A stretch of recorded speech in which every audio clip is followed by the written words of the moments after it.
Soomaali ku nool gobolka Minnesota gaar ahaan magaalada Minneapolis ayaa waxa wararku sheegayaan in kooxda ICE ee qaqabata dadka muhaajiriinta ah ee darbiga ka soo booday guryahooda ay ugu tagtay sida uu sheegay qareenka Cabdiwaaxid Qaliin lagu magacaabo waxa uuna yiri qaar ka mid ah macaamiishayda Minnesota ayaa maanta ICE ugu tagtay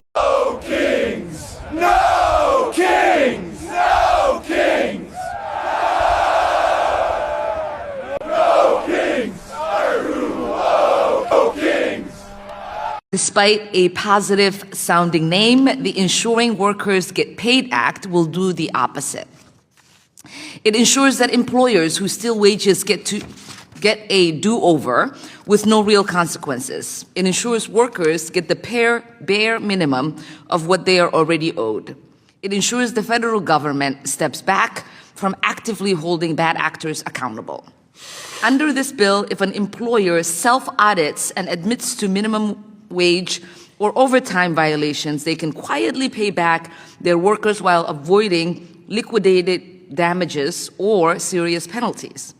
As long as the employer is not a repeat violator or under investigation, they can use the paid program as an easy safe harbor and ask workers to sign away their right to go to court. That is not fair or effective enforcement. It lets dishonest businesses treat stolen wages like an interest-free loan from workers. It also rigs the playing field against honest businesses. If you follow the law and pay people what they are owed, you are forced to compete with a bad actor who can undercut you on labor costs, but then self-report and walk away with a slap on the wrist. It weakens the government's capacity and effectiveness to protect, serve, and support working class people. The wage and hour division is already stretched thin from years of funding and staffing cuts.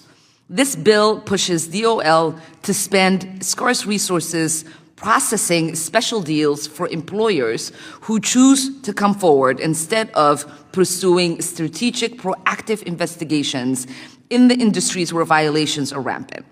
And all of this is happening while workers are still losing billions of dollars to wage theft every single year. And this administration has already announced that it will no longer seek liquidated damages in wage and hour cases. So what problem is this bill really trying to solve, other than making life easier for employers who break the law? To make matters worse, this bill would preempt state and local enforcement actions so long as there is no active investigation or litigation.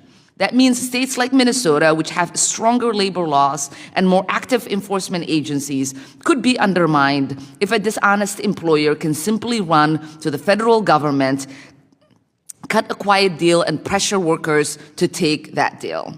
This is why my amendment takes a different approach. It strikes the underlying bill and replaces it with the Wage Theft Prevention and Wage Recovery Act led by Representative DeLauro and Ranking Member Scott. This bill would actually go after wage theft. It requires clear pay disclosures so workers can see how their wages are calculated and whether anything is being stolen. It strengthens penalties and damages so wage theft is never cheaper than compliance. It restores workers' access to justice by limiting forced arbitration and class action waivers that hide wage theft claims. And it invests on the ground partners with worker advocacy centers and community groups to build real capacity instead of outsourcing enforcement to the very employers who are breaking the law. So our choice here today is very simple. We can pass a bill that invites wage thieves to police themselves, or we can adapt a serious bill that protects workers and rewards honest businesses. I urge all of my colleagues to support my amendment and to stand with workers in all of our districts who deserve to be paid every dollar they have earned. Thank you, and I yield back.